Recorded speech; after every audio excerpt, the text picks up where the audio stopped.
TDP Janasena పొత్తుపై మాజీ మంత్రి YCP MLA Vellampalli Srinivas fire అయ్యారు. వైసీపీ విముక్తి కాదు, చంద్రబాబు పవన్లను ఈ ఎన్నికల్లో ప్రజలు ఏపీ నుండి విముక్తి చేస్తారని విమర్శించారు. చంద్రబాబు పవన్ కలిసి దిక్కుమాలిన రాజకీయాలు చేస్తున్నారని విమర్శించారు వెల్లంపల్లి శ్రీనివాస్. ఎవరెన్ని రకాలుగా పొత్తులతో వచ్చినా గెలుపు వైసీపీదే అన్నారు.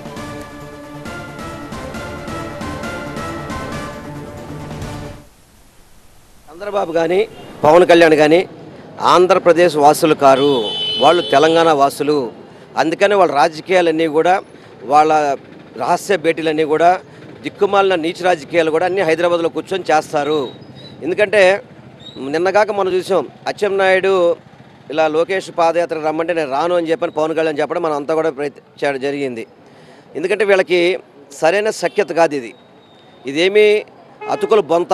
ఎందుకంటే చంద్రబాబు నాయుడికి పవన్ కళ్యాణ్కి ప్యాకేజీలో మాత్రమే అవగాహన ఉంది తప్ప, ఇప్పుడు సీట్ల పంపకాలు కావచ్చు, మళ్ళీ ప్యాకేజీలో మార్పులు కావచ్చు, వీటన్నిటి వల్ల కూడా ఇటువంటి జరుగుతుంటాయి.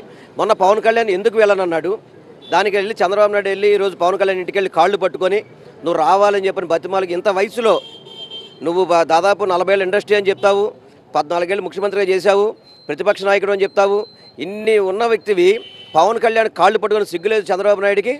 సిగ్గుందా చంద్రబాబుకి ఏమన్నా? వెళ్ళి ఆ మీటింగ్ రావడానికి కాళ్ళు పట్టుకొని బతిమాలకోవాల్సిన పరిస్థితి. మీకు నేను చెప్తున్నాను, వైసీపీ విముక్తిని మీరు చెప్తున్నారే, మిమ్మల్ని విముక్తి ఇచ్చే విధంగా ఎవరైతే జనసేన పవన్ కళ్యాణ్ కానీ చంద్రబాబు కానీ నాదెళ్ల మనోహర్ కానీ వీళ్ళందరికీ చెప్తున్నాను, మిమ్మల్ని ఆంధ్ర రాష్ట్రం నుంచి విముక్తి చేసి తెలంగాణ రాష్ట్రానికి పంపించడానికి ప్రజలు సిద్ధంగా ఉన్నారు. జగన్మోహన్ రెడ్డి గారు 175కి 175 సీట్లు గెలవబోతున్నారు. పవన్ కళ్యాణ్ ఎక్కడి నుంచి పోటీ చేస్తాడో స్పష్టత ఉందా? గెలుస్తాడని నమ్మకం ఉందా? కనీసం పవన్ కళ్యాణ్ ఎమ్మెల్యే గెలుస్తాడని చెప్పి నమ్మకం ఉందో చెప్పమని చెప్పండి ఒకసారి. పోయినసారి 2 చోట్ల పోటీ చేశాడు, ఓడిపోయాడు.